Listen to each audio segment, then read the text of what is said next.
So today we're going to spend some time talking about NAFTA and talking about the ups and the downs of NAFTA. And so to start, we're going to look at this video that has NAFTA explained by avocados and shoes, and it also gives you some pros and cons as well, even though you're going to be reading about some too. So we'll go ahead and start with this.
of how Americans experience NAFTA's pros and cons.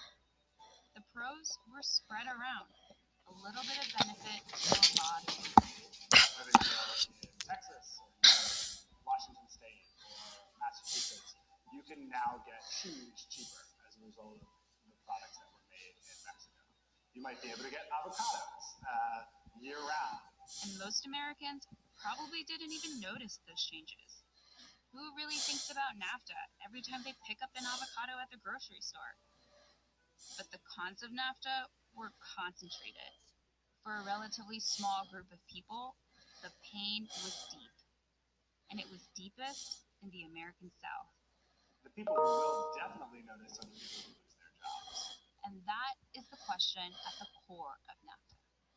On balance, Americans probably saved money because of it, and they got stuff that they wouldn't have had otherwise.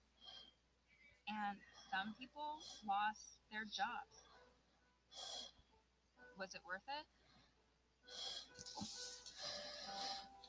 it? Okay, so that was just an introduction about NAFTA. And so what you're going to do, today is you're going to, what's up here? You're going to look at the NAFTA.